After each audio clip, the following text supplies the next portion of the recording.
Recent voice நேயர்களுக்கு வணக்கம். நான் உங்கள் செய்யார் பாலு. இப்போ என்ன விஷயத்தை நம்ம பேச போகிறோம் அப்படின்னா, ரஜினிக்கும் சத்யராஜுக்கும் உள்ள பனிப்போர் என்ன அப்படின்னு. அது பனிப்போரா அல்லது நீர் பூத்த நெருப்பா அப்படின்னு இப்போ இருக்கிற இந்த 2K கிட்ஸ்க்கு பல பேருக்கு தெரியறதுக்கு வாய்ப்பில்லை. ஒரு ஃப்ளாஷ்பேக் சம்பவமாக 7 வருஷத்துக்கு முன்னாடி அப்படியே கொண்டு போவோம். இதை கர்நாடகாவில் காவிரி நீர் பிரச்சனையில் அங்கே தமிழர்கள் தாக்கப்படுறாங்க. காவிரி நீர் பிரச்சனை பெரும் பூதாகரமாகுது. அதை எதிர்த்து வள்ளுவர் கோட்டத்தில் தமிழ் திரையுலக நட்சத்திரங்கள் அத்தனை பேரும் உண்ணாவிரதம் இருக்காங்க. அதாவது கிட்டத்தட்ட தல, அஜித், ரஜினி, விஜய், கடைசியாக குள்ளமணி வரைக்கும் அத்தனை பேரும் அந்த மேடையில் இருந்தாகணும்னு ஒரு கட்டளை. அத்தனை பேரும் குவிஞ்சிட்டாங்க. உணர்ச்சிகரமான அந்த விழாவை சத்யராஜ் பேசுகிற பேச்சு அங்கே இருந்த அத்தனை மக்களுக்கும் கூடியிருந்த ரசிகர்களுக்கும் ஏன் மீடியாவுக்கே அப்போ மீடியாவுக்கே பெரும் அதிர்ச்சி ஆகிப்போச்சு. ஏன்னா சாதாரணமாக பேச ஆரம்பித்த அவர் கொஞ்சம் கொஞ்சமாக அவருடைய பேச்சு ஒரு தனி மனித தாக்குதலாக அப்படியே மாறுச்சு. தனி மனித தாக்குதல் என்ன, ஏறக்குறைய பார்த்தீங்கன்னா அது அந்த மேடையில் இருந்த சூப்பர் ஸ்டார் ரஜினிகாந்த் மீதான ஒரு நேரடி தாக்குதல் மாதிரியே இருந்தது. எப்படி ஆரம்பித்தார்னா, எல்லாரும் விசில் அடித்து ஓன்னு சத்தம் போட்டுக்கிட்டு அங்கே இது பண்ணிகிட்டு இருந்தாங்க. பாருப்பா, உங்களுக்கு ஒன்று சொல்லிக்கிறேங்க, நான் உங்களுக்கு கைத்தட்டலுக்கோ விசில் சத்தத்துக்கோ நான் இங்கே வரலை. அந்த கைத்தட்டலும் விசில் சத்தமோ வேற ஒருத்தருக்கு நீங்கள் கொடுங்க. நான் வந்தது இனமான தன்மானமிக்க தமிழனுக்கு குரல் கொடுப்பதற்காக அப்படின்னு ஆரம்பித்து அப்படியே கொஞ்சம் கொஞ்சமாக அந்த பேச்சு ரைஸ் ஆகி ஒரு உச்சக்கட்டமான பேச்சு எப்போ இருந்ததுன்னா, தமிழை மரம் அப்படின்னாப்புல. இப்போதைக்கு தமிழை மரம் அந்த மரம் ஒருத்தன் அந்த மரத்தை வெட்டுவான், அதை எடுத்து கட்டில் செய்வான், அந்த கட்டில் மேலே கால் போட்டு படுப்பான். இன்னொருத்தன் நாற்காலி செய்வான், அந்த நாற்காலி மேலே ஒன்று கடிப்பான். இப்படியே சொன்னாப்புல. அந்த மரமாக இருக்கிற தமிழனை நீ மனிதனாக மாறு அப்படின்னு சொல்கிறதுக்காக தான் நான் இங்கே வந்திருக்கிறேன். இந்த கூட்டத்தில் நீங்கள் இந்த விசில் அடித்தாங்குஞ்சிகள்லாம் யாருக்கு விசில் அடிப்பீங்க, எதுக்கு விசில் அடிப்பீங்க, அதெல்லாம் எனக்கு தெரியும். ஆனால் ஒரே ஒரு சம்பவத்தை உங்களுக்கு சொல்லிக்கிறேன். இந்த கர்நாடகாவில் வாட்டல் நாகராஜன் ஒருத்தர் இருக்கான். அவன் ஒரு கிறுக்கு பையன். இவர் பேசுனதை நான் சொல்கிறேன் இப்படியே இந்த டோன்லேயே. அவன் என்ன சொல்கிறான்னா, இங்கே நம்ம தமிழ்நாடு ஓரம் இருக்குது பாருங்கள், ஈரோடு, கோபிச்செட்டிப்பாளையம், அந்தியூர், இதெல்லாம் கர்நாடகாவுன்றான். டேய், என்னடா நினச்சிக்கிட்டு இருக்க நீ? அந்த பிடுங்கி அங்கே பெரிய பேச்சாளரான்.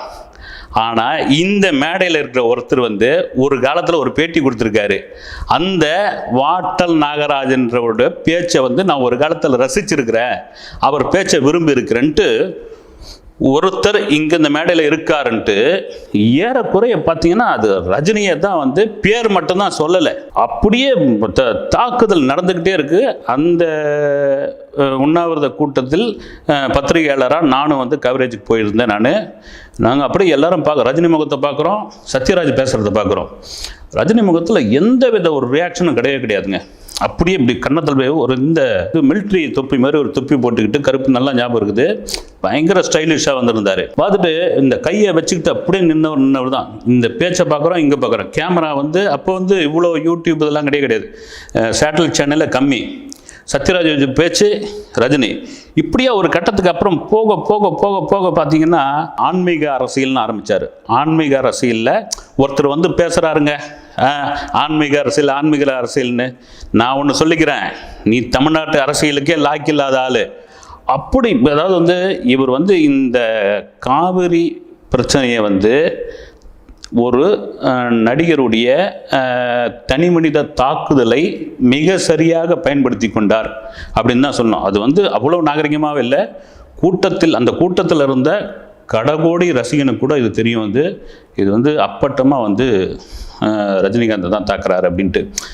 அப்படியே பெரிய பேச்சில் பார்த்தீங்கன்னா ஓவராக பேச பேச பேச அப்புறம் சொல்கிறார் அவர், இதுமாரி காந்தி ஒருத்தன் ஒரு கண்ணை பிடுங்கிட்டா அதுக்கு பதிலாக வந்து அவனுடைய கண்ணை நம்ம பிடுங்கக்கூடாது, ஏன்னா இதுதான் வந்து வன்முறையோட உச்சக்கட்டம்.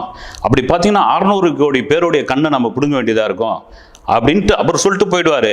ஆனால் 50 வருஷத்துக்கு முன்னாடி மராட்டியத்தில் பால் தாக்கரேன்னு ஒருத்தன் தமிழங்கண்ணை பிடுங்கினான், அப்புறம் மலேசியாவில் பிடுங்கினானுங்க, அப்புறமா இலங்கையில் பிடுங்கினானுங்க, இப்போ சுடக்கப்பட்டு இப்போ இந்த கர்நாடகாவில் இந்த தமிழங்கண்ணை பிடுங்குறானுங்க.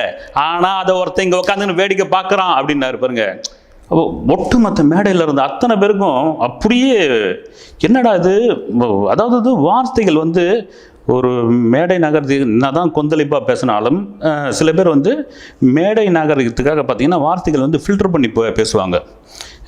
அந்த காலத்தில் வந்து திமுக பேச்சாளர்கள் வந்து ஒரு தீப்பொறி ஆறுமுகம் இன்னும் 2-3 பேர்லாம் சொல்லுவாங்க, மேலே சரமாரியாக பேசுவாங்க அப்படின்னு.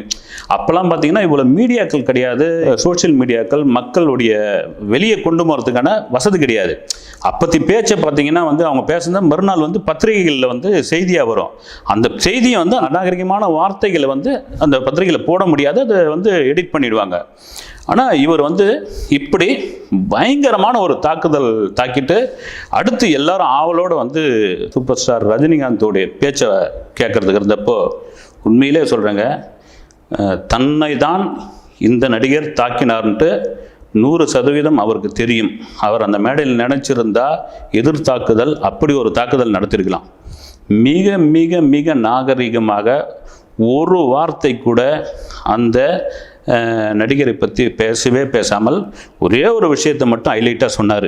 என்னென்னா, நீங்கள் கொந்தளிச்சு இங்கே இவ்வளோ பெரிய போராட்டத்தை பண்ணுறீங்க கர்நாடகாவுக்கு எதிராக, கன்னட மக்களுக்கு எதிராக இல்லை கர்நாடகாவுக்கு எதிராக, ஆனால் அங்கே இருக்கிற லட்சக்கணக்கான தமிழர்களுடைய நிலைமையை நினச்சி பார்த்தீங்களா அப்படின்னு ஒரு நியாயமான இது சொல்லிவிட்டு அதோடு முடிச்சுட்டு போயிட்டார். அவர் போயிட்ட பிறகு சரி, அப்போ தான் வந்து இவங்களுக்கு வந்து அந்த 7 வருடத்துக்கு முன்னாடி என்னடா இவங்களுக்கு சத்யராஜுக்கும் ரஜினிகாந்துக்கும் என்ன பிரச்சனை இது அப்படின்னு ஒவ்வொருத்தராக வந்து அப்போ இருக்கிற சீனியர்ஸ்கிட்டலாம் கேட்க ஆரம்பித்தாங்க.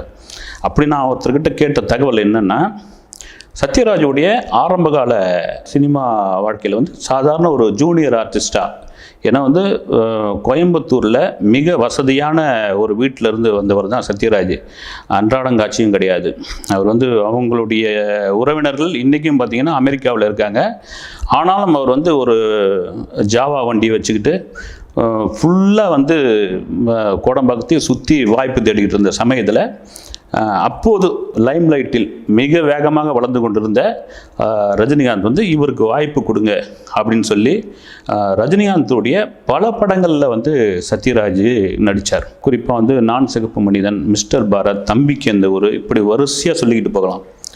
நடிச்சுக்கிட்டு இருந்தப்போ பார்த்தீங்கன்னா அப்போவே பார்த்தீங்கன்னா சத்யராஜுக்கு வந்து இவர் மேலே ஒரு சின்ன ஒட்டுதல் இருக்கார்.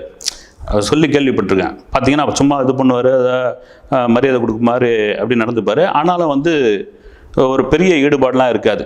அதற்கான காரணம் என்ன அப்படின்னா, எல்லாருக்கும் உள்ள ஒரு ஒரு வன்மை தான், குணம் தான். என்னடா நம்ம இங்கே தமிழ்நாட்டிலே பிறந்து இங்கேயே வளர்ந்து இங்கேயே இருந்து தமிழ் இவ்வளோ அழகாக பேசி இவ்வளோ வாழ்ந்துக்கிட்டு இருக்கோம். ஆனால் கர்நாடகாவிலேருந்து எங்கேயோ வந்து தத்தக்கான ஒரு தமிழை பேசி இன்றைக்கி பார்த்தீங்கன்னா ஒரு அவுட்டோருக்கு வந்தால் கிட்டத்தட்ட ஆயிரக்கணக்கான பேர் சேர்ந்துடுறாங்க. பார்த்தா பின்னாடியே துரத்தின்னு போகிறாங்க. அப்போ ஆட்டோகிராஃப் வாங்குறது, இப்போ செல்ஃபி எடுக்கிற மாதிரி. அப்போ ஆட்டோகிராஃபுக்கு வந்து மோதுவாங்க ரஜினிகிட்ட. இப்படி பார்க்குற ஒரு வெறுப்புடைய உச்சம் தான் அது. இவர்களுக்குள்ள இந்த கிளாஷ் எப்போ வந்தது அப்படின்னா, நான் ஒரு சீனியர் இயக்குனர்கிட்ட கேட்டப்போ அவர் ஒரு சம்பவத்தை சொன்னார், ரொம்ப சுவாரஸ்யமாக இருந்தது. என்னென்னா, இப்போ தான் ரஜினி வந்து ரொம்ப அமைதியாகிட்டார். செட்டுக்குள்ளே ஒரு பக்கம் வந்துருச்சு. அவர் உண்டு, அவர் வேலை உண்டு, ஒரு வயது அனுபவம் இதற்கான காரணம் ஒன்று இருக்குல்ல. அந்த 80s காலகட்டத்தில் பார்த்தீங்கன்னா செட்டு உள்ள அப்படி ஒரு ஜோவியலான கேரக்டராக சூப்பர் ஸ்டார் ரஜினி. ஏதாவது ஒன்று பண்ணிக்கிட்டே இருப்பாரான். சும்மா தமாஷு. செட்டில் இருக்கும்போது சும்மா உம்முன்னு இருக்கக்கூடாது இல்லைங்களா. சில பேர் இப்போ சில ஸ்டார்ஸ்லாம் பார்த்தீங்கன்னா டப்புன்னு போய் கேரவனில் இப்போ உட்காந்துக்கிறாங்க. இல்லைன்னா தனியாக போய் சேர் போட்டுக்கிட்டு வீடியோ கேம் விளையாடுறது, சும்மானா படிக்க தெரியுதோ இல்லையோ ஒரு புக்கு எடுத்து விரிச்சு வச்சுக்குது. என்ன அவாய்ட் பண்ணுறதுன்னு கிடையாது, தன்னுடைய கெத்தை காமிக்கிறதுக்கு. ஆனால் ரஜினி அப்படியே ஒரு கேரக்டர் கிடையவே கிடையாது. அப்போ வந்து அமக்கலம் ஒன்று வரான். அப்போ என்ன பண்ண, தம்பிக்கு இந்த ஒரு ஷூட்டிங் நடந்த சமயத்தில் பார்த்தீங்கன்னா, தம்பிக்கு அந்த ஊரில் ரஜினி, செந்தாமரை, சுலக்ஷனா, மாதவி, இன்னும் பலர் நடிச்சிருந்த அந்த படம் வந்து 80s, அதாவது 35-38 வருஷத்துக்கு முன்னாடி வந்த படம் அது. அந்த படப்பிடிப்பில் பார்த்தீங்கன்னா மாதவிக்கு வந்து சத்யராஜ் யாருன்னே தெரியாது. யாரோ ஒருத்தர் வராரு, நடிக்கிறாரு, போகிறாரு அப்படின்ட்டு தெரியாத ஒரு சமயத்தில் ஒரு நாள் வந்து அப்படியே சத்யராஜ் காரில் வந்து இறங்கியிருக்காரு. இறங்கினோடனே மாதவி வந்து ரஜினிகிட்ட கேட்டிருக்காங்க, யார் இவர் அப்படின்னு. இவரு போய் யாருன்னு தெரில அப்படின்ட்டு, இவர் தான்மா அமெரிக்காவில் வந்து பெரிய ப்ரொஃபஸரு, ஆக்டிங் சம்மந்தமான கிளாஸ் எடுத்தவர், ஹாலிவுட்டில் இருக்கிற இன்ஸ்டியூட்டில் வந்து இவர் வந்து ஒரு முக்கியமான ப்ரொஃபஸர். இவருக்கு சினிமாவுடைய அத்தனை நுணுக்கமும் தெரியுன்ட்டு போகிற போக்கில் ஒரு சும்மா தமாஷா ஒரு தட்டிட்டு அவர் வந்து ஷாட்டுக்கு போயிட்டார். இவர் வந்து சத்யராஜ் உட்காந்து, மாதவி வந்து உட்காந்துட்டு, மாதவிக்கு என்னென்னா ஆங்கிலம் வந்து சரளமாக பேச தெரியும், தமிழ் கம்மியாக தெரியும். சரி, இவர் ஹாலிவுட்டில் ஃபிலிம் இன்ஸ்டியூட் ப்ரொஃபஸராக இருந்தவர். அப்போல்லாம் அங்கே ஃபிலிம் இன்ஸ்டியூட் ஃபேமஸ்ஸு. சரின்ட்டு போய் தாறுமாறாக இங்கிலீஷில் பேசிகிட்டு இருக்கோன்னு சத்யராஜுக்கு வந்து கொஞ்சம் ஆங்கிலம் இது கம்மி அவருக்கு. அப்போ என்ன பண்ணியிருக்காரு, அப்படி தத்தக்காப்பத்துக்கு என்னடா அது சம்மந்தமே இல்லாமல் இவங்க வந்து பேசிக்கிட்டு இருக்காங்க. அதுவும் வந்து இவங்க வந்து ஃபிலிமை பற்றிய டவுட்லாம் கேட்டுக்கிட்டு இருக்காங்க.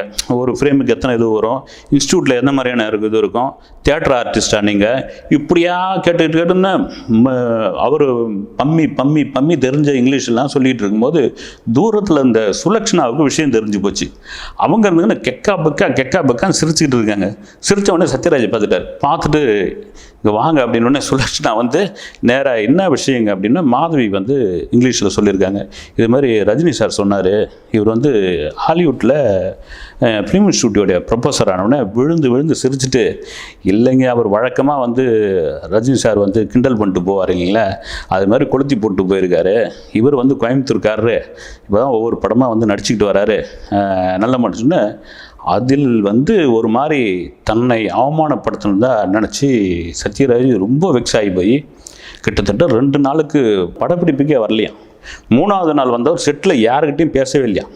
அப்போ இருந்த செந்தாமரை வந்து அப்போது அவர் தான் வந்து பொதுவாகவே வந்து நான் கேள்விப்பட்டது வரைக்கும் அந்த காலகட்டங்களில் செந்தாமரை வந்து நடிகர் மறைந்த செந்தாமரை அவ்வளோ ஒரு இணக்கமான ஒரு நடிகர். அவர் போய் என்ன சத்யராஜ் என்ன ஒதுங்கி நிற்கிறீங்க, கொஞ்சம் ஜாலியாக இருக்கிற ஆள் நீங்கள் அப்படின்னு இவர் வந்து ரஜினி இது மாதிரி கிண்டல் பண்ண அந்த சம்பவத்தை சொன்ன உடனே அவர் விழுந்து ஏன்னா ரஜினியோட மிக நெருங்கிய நண்பர் வந்து செந்தாமரை. அவர் சிரிச்சுட்டு, ரொம்ப நல்ல கேரக்டருங்க அவர், நீங்கள் வந்து அது ஏன் ஒரு இதுவாக எடுத்துக்கிறீங்க, நான் கவனிச்சுட்டு தான் இருக்கேன், நீங்கள் படத்தோட ஆரம்ப கட்ட காலத்துலேருந்தே பார்த்தீங்கன்னா ஒரு இணக்கமாகவே இல்லை, நீ முதல்ல வந்து நீங்கள் வந்து ஆர்டிஸ்ட் கூட இணக்கமானாதான், ஒரு ஜோவியில் பழகினாதான் சீன்ஸ் நல்லா வரும், அதை தான் இப்போ வந்து கெமிஸ்ட்ரின்றாங்க பாருங்கள், அதை வந்து அவர் சொல்லியிருக்காரு. சொன்ன பிறகு பார்த்தீங்கன்னா அவருக்கு வந்து அது ஏதோ தன்னை வந்து பெரிய அவமானப்படுத்திட்டு தான் அவர் வந்து நினச்சி, அதுலேருந்து பார்த்தீங்கன்னா ரஜினி மேலே வந்து ஒரு காழ்ப்புணர்ச்சியோடையே இருந்திருக்காரு. ரெண்டாவது பார்த்தீங்கன்னா மொழி ரீதியாகவும் பார்த்தீங்கன்னா அப்புறம் வந்து ஒரு கர்நாடகாவில் வந்து நீங்கள் சூப்பர் ஸ்டார் ஆகிட்டாருன்னு ஒரு கடுப்பும் ஒரு பக்கம் இருந்திருக்குது. இது இன்னொரு உச்சகட்டமாக வந்து அமைஞ்ச இது வந்து மிஸ்டர் பாரத் படத்தில் பார்த்தீங்கன்னா இது கூட சொல்லி தகவல் தான். இது என்னென்னா, ரஜினிக்கு அப்பாவை வந்து சத்யராஜ் பண்ணியிருப்பார். ஏறக்குறைய சத்யராஜ் வந்து அப்படி ஸ்கோர் பண்ணியிருப்பார் அந்த படத்தில், பிரமாதமாக ஸ்கோர் பண்ணியிருப்பார். அப்போ வந்து ரஷ் போட்டு பார்த்தப்போ வந்து எஸ்பி முத்துராமன் கிட்ட வந்து ரஜினி சொல்லியிருக்கார், என்ன வந்து என்னை விட அடித்து தூக்கில் எழுப்பிட ஒரு பொழுது சத்யராஜ் கைத்தட்டல் வாங்கிட்டு வர பொழுது, ஏறக்குறைய பார்த்தா நான் தான் வந்து வில்ல மாதிரி இருக்கேன், அவர் ஹீரோ மாதிரி ஆகிட்டார்னு கிண்டலுக்கு சொல்லியிருக்காரு. இதையும் அவர் இதுவாக எடுத்துக்கிட்டு அப்போ வந்து எடிட்டிங்கில் வந்து சில போர்ஷன்லாம் வந்து அப்போ வந்து இப்போ மாதிரி வந்து டிஜிட்டல் கிடையாது. அப்போ ஃபிலிம் எடுத்து அதை ப்ராசஸிங் பண்ணி ஒரு முறை பார்த்த பிறகு தான் வந்து ரஷ் பார்த்த பிறகு தான் எது தேவையில்லைன்னு கட் பண்ணி ரீஷூட் போகிறதுலாம் பெரிய கஷ்டம். இப்போ நாம் வந்து செல்ஃபோன்லேயே படம் எடுத்துகிட்டு போயிடலாம். அப்போ பார்த்தப்போ லென்த்து ஓவராக இருக்குதுன்னு அப்போ சத்யராஜ் போர்ஷன் சிலது கை வச்சோடனே அப்போ வந்து ரொம்ப கொந்தளிச்சியாக வந்து எஸ்பிஎம் கிட்ட வந்து அவர் கேட்டார், என்ன சார் இது மாதிரி நான் தான் படத்தில் வந்து பெரிய ஸ்கோர் பண்ணியிருக்கேன். இல்லை சத்யராஜ், எங்கேயுமே வந்து ரஜினி சாரத்தை வந்து எங்கேயுமே வந்து கத்திரி போடவே முடியாது, போட்டாலும் கொலாப்ஸ் ஆகிடும். ரெண்டாவது வந்து படம் முழுக்க வந்து ஒரு ஹீரோவுடைய கண்ட்ரோலில் தான் படம் இருக்கும், அதனால் வந்து உங்களுக்கு தான் போட்டாகணுன்ட்டு பெரிய மேஜராலாம் ஒன்றும் கட் பண்ணுங்கான சிலது கட் பண்ணோன்னே இவர் உச்சக்கட்ட கோபத்துக்கு போயிட்டு ரஜினி மேலே இருந்த அந்த காழ்ப்பு பார்த்தீங்கன்னா அப்படியே தொடர்ந்து அப்பயே சில படங்களில் வந்து பேச ஆரம்பித்து வெளியெல்லாம் வந்து கமெண்ட் அடிக்க ஆரம்பித்தோடனே அப்போ எதிரிக்கு எதிரி நண்பன் அப்படின்ற மாதிரி அப்போ வந்து ரஜினி கமல் இருந்த காலகட்டத்தில் வந்து கமலுக்கு வந்து சத்யராஜை பிடிச்சி போச்சு. அப்படியே பாருங்கள், நீங்கள் ரஜினி படத்தில் தொடர்ச்சியாக நடிச்சிருந்தவர் ஒரு கட்டத்தில் ஸ்டாப் ஆகி முழுக்க கமல் படங்களில் வந்து அடுத்தடுத்த படங்கள் நடித்து கமலே பார்த்தீங்கன்னா ராஜ்கமல் ஃபிலிம்ஸில் வந்து கடமை கண்ணியம் கட்டுப்பாடுன்னு இவரை வந்து ஹீரோவை போட்டு பெரிய வில்லனாக இருந்த இவரை வந்து ஹீரோ ஆக்குனது கமல் தான். இப்போ கூட நீங்கள் பார்த்தீங்கன்னா அஜித்தை வந்து ரஜினிக்கு பிடிக்கும், கமல் வந்து விஜய்க்கு பிடிக்கும். ஏன்னா எப்பவுமே வந்து ஒரு ஸ்டார் வளர்ந்து வராங்க இல்லைங்களா, அவங்க வந்து அப்போ லைம் லைட்டில் இருக்கிற ஒரு நடிகரை வந்து ஒரு பிடிமானத்துக்கு பிடிச்சிக்கணும், வேற வழி கிடையாது. முதல் ஆரம்ப கட்ட காலத்தில் பார்த்தீங்கன்னா ரஜினி வந்து விஜய்க்கு பிடித்தமானவராக இருந்தார், கமலை வந்து அஜித்துக்கு பிடிக்கும். விஜய் என்ன பண்ணார், பூரா இடம் பூரா நான் தான் அடுத்த சூப்பர் ஸ்டார், எங்கே பார்த்தாலும் நான் தான் சூப்பர் ஸ்டார் சொன்னார். ரஜினி கடுப்பாகி போய் என்ன இவன் வந்து இப்போ, ஏன்னா ரஜினி வந்து அப்போ வந்து பெரிய பீக்கில் இருக்கார், அதாவது படைப்பை தாண்டி அப்படி இப்படின்னு ஓடிக்கிட்டு இருக்க படம். அந்த நேரத்தில் வந்து ஒரு சின்ன பையன் வந்து நம்ம வந்து ஈக்குவலாக வந்து நான் தான் அடுத்த சூப்பர் ஸ்டார், நான் தான் ரஜினி, மேனரிஸ் எல்லாம் என்ன மாதிரியே பண்ணுறான்னு கடுப்பாய்ப்பு தான். அஜித் வந்து அப்போ வந்து ரொம்ப சைலண்ட்டாக இருப்பார், ரொம்ப வந்து பவ்யமாக இருப்பார். அவருடைய பேக்ரவுண்ட்லாம் அப்போ வந்து ரஜினி விசாரித்தப்போ பார்த்தீங்கன்னா எந்த வித பேக்ரவுண்டும் இல்லாமல் கையை ஊனி கரணம் போட்டு தன்னால் எழுந்து வந்தவர் அவர் அப்படின்னா இப்போ வாங்க கூப்பிட்டு அட்வைஸ்லாம் பண்ணி உங்களுக்கு வந்து நான் வந்து ரஜினி வந்து சில விஷயங்கள்லாம் வந்து தெரியாத மாதிரி இருக்கும், ஆனால் மிக நுட்பமான ஒரு மனிதர் அவர். என்ன நடக்குதுன்னு உட்காந்த இடத்துலையே வாட்ச் பண்ணக்கூடியவர். உங்களுக்கு வந்து ஒரே ஒரு சம்பவம் லேட்டஸ்ட்டாக அந்த இடைச்சொற்களில் ஒரு சம்பவத்தை நான் சொல்கிறேன். நான் இப்போது சமீபத்தில் வந்த ஒரு 2 படத்தை 2 டைரக்டர் இயக்கியிருந்தார். அந்த படம் வந்து ரஜினிக்கு வந்து ஒரு சர்ச்சை ஏற்படுத்துகிற படம் கூட, ஒரு பெரிய பேர் கொடுத்த படம் கூட. அதில் 2வது படத்துக்கு வந்து ஒரு டயலாக் பேப்பரை வந்து கொடுத்துட்டு போகிறாரு அசோசியேட்டு. ரஜினிக்கு படிக்க தெரியாது, ஒரு அசிஸ்டன்ட் வந்து ரஜினி அந்த டைலாக்கை படிக்கிறாரு. படித்த உடனே இவருக்கு வந்து அர்த்தம் ஏதோ வந்து ஒரு தப்பாக இருக்குதுன்னு சொல்லி தான் உதவியாளரை கூப்பிட்டு இதை டைப் பண்ணி தான் நண்பருக்கு வந்து அனுப்ப சொல்கிறாரு. அனுப்பிச்சு இதனுடைய அர்த்தம் என்னன்னு கேட்ட பிறகு அவர் அர்த்தம் சொல்கிறாரு. அது ஒரு ஜாதிய சம்பந்தமான ஒரு டைலாக்காக வந்த உடனே பதறி போய் டைரக்டர் கூப்பிட்டு இல்லை இது மாதிரிலாம் நீங்கள் வைக்கக்கூடாது, இதெல்லாம் வேணாம், சாதாரணமாக இருக்கணும், நம்ம எல்லாரையும் சார்ந்த ஒரு ஆள் அப்படின்னு டைரக்டர் பதறி போகிறாப்புல. என்னன்னா அது வந்து டேரிங்காக வந்து சொல்லலை, ரொம்ப வந்து நுட்பமாக நாகரிகமாக அதை வந்து வாழைப்பழத்தில் ஊசி ஏற்றுற மாதிரியான ஒரு டயலாக்கை இந்த ஆள் எப்படியா கண்டுபிடிச்சார் இவருன்ட்டு மிரண்டு போயிட்டாப்புல. அப்படி ஒரு சினிமா ஞானமும் சுற்றி உள்ள பல தகவலும் தெரிஞ்சவர் ரஜினி. அதுக்கு என்ன காரணம் அப்படின்னா, இங்கே வந்த பிறகு ஆரம்ப கட்ட காலத்தில் அவ்வளோ பேர் வந்து விரட்டியிருக்காங்க அவளை. விரட்டி அந்த ஒரு இன்செக்யூர்டுன்னு இல்லைங்களா, தன்னை யார் வந்து தாக்கிடுவானோன்னு ஒரு பயம் இருக்கிறோம். பார்த்தீங்கன்னா எப்போவுமே உஷாராக இருப்பாங்க. ஒரு உச்சத்துக்கு வந்த பிறகும் பார்த்தீங்கன்னா அந்த பயம் இருந்துக்கிட்டே இருக்கும். அது வந்து ரஜினிக்கு உண்டு. இப்போ வந்து அப்படியே ரஜினி மேட்டருக்கு வருவோம். அப்போ வந்து ரஜினி ஒரு பூஜையில் வந்து அஜித்தை சந்திக்கிறாரு. சந்தித்த உடனே என்ன உங்கள் படங்கள்லாம் கொஞ்சம் ஒரு தொய்வாகவே இருக்குது அப்படின்னு. இல்லை சார் எனக்கு என்னன்னே தெரியல, ஒன்றுமே புரியல, நான் பாட்டு நடிச்சிட்டு இருக்கேன் அப்படின்னு. நீங்கள் வந்து எந்த விமர்சனத்தையும் கவலையே படாதீங்க, யார் எதை சொன்னாலும் அதை பற்றி பதில் சொல்லாதீங்க. இப்படி தான் சொல்லுவாங்க வளர்ந்து வரும்போது, எவன் எந்த இடத்துல இருந்து தாக்குவான்னு தெரியாது, அதை பற்றி நீங்கள் கேர் பண்ணிக்காதீங்க. ஒன்றே ஆண்டவனை மட்டும் நம்புங்க. அதே சமயம் உங்கள் வேலையில் சின்சியராக இருங்க, எதையும் மைண்டில் ஏற்றிக்காதீங்க. உங்களை பார்க்கும்போது என்ன ஆரம்ப கட்ட காலத்தில் நான் பார்த்த மாதிரி இருக்குது அப்படின்னு சொல்லிட்டு உங்களுக்கு நான் ஒரு இது சொல்கிறேன், நீங்கள் செய்வீங்களான்னு. செய்கிறேன் சார்னு. என்னுடைய பில்லா படத்தை நீங்கள் ரீமேக் பண்ணுங்க அப்படின்னு. அப்படியே நீங்கள் பண்ணுங்க நீங்கள் அப்படின்னு. உண்மையிலே பார்த்தீங்கன்னா ரஜினியோடைய அந்த வாக்கு, சினிமா ஞானம், நீங்கள் அஜித்தோடைய ஒரு ஸ்டைலிஷான கலரை கொண்டு வந்த படம் வந்து பில்லா தாங்க. அதுக்கடுத்து பில்லா 2. சினிமாவுடைய தகவல் களஞ்சியம், எல்லா அறிவும் தெரிஞ்ச ஒருத்தர் வந்து அமைதியாக இருக்கக்கூடிய ஒரு கேரக்டர் தான் ரஜினி. இப்படி வந்து ரஜினி மீதான இப்போ சத்யராஜ் மேட்ருக்கு வருவோம். இப்படியா அந்த தாக்குதல் நடந்து பார்த்தீங்கன்னா ஒரு காலகட்டத்துக்கு அப்புறம் வந்து 2 பேருமே பிரிஞ்சிட்டாங்க. ரஜினி படத்தில் சத்யராஜ் பண்ணுறதே இல்லை. ஆனாலும் பார்த்தீங்கன்னா ஏதாவது வந்து திருமண விழாக்கள், புது விழாக்கள், ஆடியோ லான்ச்சு, இங்கெல்லாம் பார்த்தீங்கன்னா மறைமுகமாக அவர் வந்து குத்தி காமிச்சு பேசுகிறதே அவர் வந்து வாடிக்கையாக, அதை வந்து வேடிக்கையாக நினச்சி பண்ணிக்கிட்டு இருந்தார். அது தொடர்ந்துக்கிட்டே இருந்தது ஒரு காலகட்டத்தில். இப்போ வந்து அதாவது வந்து சொல்லுவாங்க அந்த காலத்தில் வந்து டக்குன்னு வந்து காலம் செல்லும் வார்த்தை நிற்கும் அப்படின்னாங்க. டக்குன்னு நீங்கள் வந்து எதையும் வார்த்தையை வந்து வாய் விட்டுறக்கூடாது. வார்த்தை வந்து நின்றுக்கிட்டே இருக்கும், காலம் போயிடும். ஒரு 20 வருஷம் கழிச்சு இந்த வார்த்தை வந்து அப்போ எடுத்து அந்த காலத்துக்கு ஏற்ற மாதிரி பொருத்தி பார்க்கலாம். இப்போ நடந்த ஒரு சம்பவத்தை சொல்கிறேன்.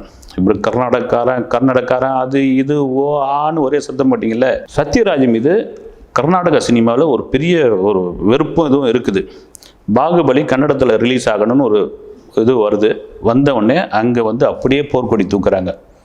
சத்யராஜ் இருக்கிறதுனால இந்த படத்தை நாங்கள் வெளியிட மாட்டோம் அப்படின்றாங்க. ஏன்னா அந்த படத்தினுடைய ஒரு மிகப்பெரிய மையப்புள்ளி கேரக்டர் வந்து கட்டப்பா. தகவல் வந்து ராஜமௌழி மூலமா இவருக்கு போனவுடனே கொஞ்சம் அதிர்ச்சியாக வராரு. இல்லை சார், கர்நாடகா இல்லாத மற்ற ஏரியாவில்னா சார் கன்னடத்தில் தான் பெரிய பிஸ்னஸ் ஆகிருக்குது இந்த படம் அப்படின்னு. அப்போ என்ன சார் பண்ணோம் அப்படின்னா, நீங்கள் வேறு வழியே இல்லை, நீங்கள் வந்து ஒரு மன்னிப்பு கேளுங்க அப்படின்னு. சத்யராஜ் கொஞ்சம் கூட யோசிக்காமல் தன் சுய லாபத்திற்காக அந்த பாகுபலி படத்திற்காக அங்கே போய் மன்னிப்பு கேட்டு அந்த படம் ரிலீஸ் ஆச்சு. அப்புறம் வந்து ரஜினியை ஏன் பேசுகிறீங்க, விமர்சனம் பண்ணுறீங்க, உங்களுக்கு என்ன அதுக்கான தகுதி என்ன இருக்குது, ஏன் இதெல்லாம் ஏன்? அவர் பாட்டுன்னு அவர் வேலையை பண்ணிக்கிட்டு இருக்காரு, நீங்கள் பாட்டும் உங்கள் வேலையை பண்ணிக்கிட்டு இருக்கீங்க. இது தாங்க நடந்தது. இது இன்னும் பார்த்திங்கன்னா நீர் புத்த நெருப்பாக இருக்குது. இப்போ வந்து சத்யராஜ் அவர்களுக்கு வந்து ஒரு வயது முதிர்வு, ஒரு அனுபவம் இதெல்லாம் வந்ததுனால இப்போ குறைச்சிக்கிட்டாரா இல்லை விட்டுட்டாரான்னு கூட தெரியல. என்னென்னா, பொதுவாக வந்து என்னதான் நம்ம அண்ணன் தம்பி அப்படின்னும் போது பக்கத்து மாநிலத்துக்காரன் நமக்கு அண்ணன் தம்பி தான், பங்காளிங்க. பொதுவாக சொல்லுவாங்க ஊரில் வந்து பங்காளிங்க சண்டைக்கு போகக்கூடாதுன்னுவாங்க. ஏன்னா அடுத்த நாள் உள்ள ஒன்றா சேர்ந்துருவான். அதனால தான் பார்த்தீங்கன்னா சவுத் இந்தியான்னு இதை பிரித்தாங்க. நார்த் இந்தியன் வந்து சவுத் இந்தியாக்காரங்கிட்ட வச்சுக்கவே மாட்டான். இப்போ பார்த்தீங்கன்னா, இப்போ சமீபத்தில் பொன்னியின் செல்வன் படம் வந்து ப்ரீ பப்ளிசிட்டி நடந்துக்கிட்டு இருந்தது. அப்போ வந்து இந்த ராஜமுந்திரி ஏரியாவுக்கு வந்து சுகாசினி போயிட்டு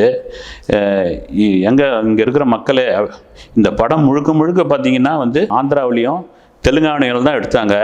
இந்த தமிழ்நாட்டில் கொஞ்சோண்டு ஒரு போர்ஷன் மூஞ்ச ஒரு மாதிரி சுழிச்சு பாண்டிச்சேரியில் எடுத்ததுங்க அப்படின்னு இந்த படத்தை அங்கே ஓட வைக்கிறதுக்காக எவ்வளோ ஒரு இறங்கி ஒரு இது பேசியிருக்கணும். அது பார்த்தோன்னே அத்தனை பேருக்கும் ஒரு மாதிரி அங்கிருந்த மக்களுக்கே வந்து என்னென்னா, மணிரத்னம் ஒரு தமிழோடைய முக்கியமான ஒரு நாவல், கல்கி எழுதின ஒரு 1000 வருடங்களுக்கு முன்னால் ஒரு கல்வெட்டிலிருந்து ஆராய்ச்சி பண்ணி அதை வந்து கல்கியில் ஒரு தொடராக வந்து கிட்டத்தட்ட 1500 பக்கம் கொண்ட ஒரு நாவலை வந்து ஒரு படமாக்கி தமிழ் மக்களுக்கு ஒரு பெருமை சேர்க்கக்கூடிய படம்னு மற்ற மாநிலத்துக்காரெலாம் நினச்சிட்டு இருக்கும்போது, அந்த மாநிலத்தில் இந்த படத்தை ஓடணுன்னு இவ்வளோ இதுவாக பேசுனது வந்து அங்கேயே அசிங்கமாகி போச்சு. இங்கேயும் வந்து மீடியாக்கள்லாம் அதை விட்டு கிடிச்சாங்க. இன்னொரு சம்பவமாக இருக்குது. கார்த்தி வந்து ஆந்திராவில் வந்து நடிகர் கார்த்திக் வந்து அங்கே ஒரு பெரிய ஃபேன்ஸ் அவருக்கு இருக்காங்க, சூர்யாவுக்கும் இருக்காங்க, மற்றது யாருக்கும் இல்லை. அப்படி போனப்போ வந்து ஒரு ப்ரெஸ் வந்து உட்காந்துருக்கும் போது டக்குன்னு உங்களுக்கு வந்து தமிழ் பிடிக்குமா தெலுங்கு பிடிக்குமா அப்படின்னா, எனக்கு தெலுங்கு தாங்க ரொம்ப பிடிச்ச மொழி அப்படி. இதெல்லாம் வந்து என்னென்னா ஊருக்கு தகுந்த வேஷம் போடுறதுன்னுவாங்கல்ல, அதுதான் இது. வந்து மறுபடியும் பேக் டு ரஜினி சத்யராஜ் மேட்டருக்கே வரும். இந்த இவர்களுக்குள்ளான இந்த பனிப்போர், நான் ஆரம்பத்தில் சொன்ன இந்த நீரு புத்தா நெருப்புலாம் பார்த்திங்கன்னா இது தாங்க முக்கியமான காரணம். இதையும் தாண்டி இன்றைக்கும் அசைக்க முடியாத மிகப்பெரிய சக்தியாக தலைவர் 172, 173 இப்படின்னு ஸ்கோர் பண்ணிக்கினே படம் நடிச்சுக்கிட்டே போவார் பொழுது அவர் ரஜினி. நான் வந்து ரஜினிகாந்தோடைய ரசிகர் மன்ற தலைவரோ அல்லது வந்து அவருக்கு சொந்தக்காரரோ அவருடைய பெரிய அபிமானியோ வெறியனோ கிடையாது. ஒரு பத்திரிகையாளர் நான் பார்த்தது வரைக்கும் பார்த்தீங்கன்னா. அதனால் வந்து எந்த விமர்சனங்களையும் கண்டுகொள்ளாத ஒரு மனிதன் தான் என்றைக்கும் வந்து அடுத்தடுத்த கட்டத்துக்கு உயர்ந்துக்கிட்டே இருக்கிறான். அதுலேயும் பார்த்தீங்கன்னா சினிமா கலைஞர்கள் வந்து இதை வந்து கண்டுக்கவே கூடாது. இது இந்த பார்த்துக்கிட்டு இருக்க இளைஞர்களுக்கும் சினிமாவில் முயற்சி பண்ணுற வளரும் கலைஞர்களுக்கும் இது ஒரு சின்ன ஒரு அட்வைஸாக கூட நீங்கள் எடுத்துக்கங்க. நன்றி, வணக்கம். இது போல பல வீடியோக்களை கண்டு மகிழ எங்களது ரீசன்ட் வாய்ஸ் சேனலை மறக்காம சப்ஸ்கிரைப் பண்ணுங்க.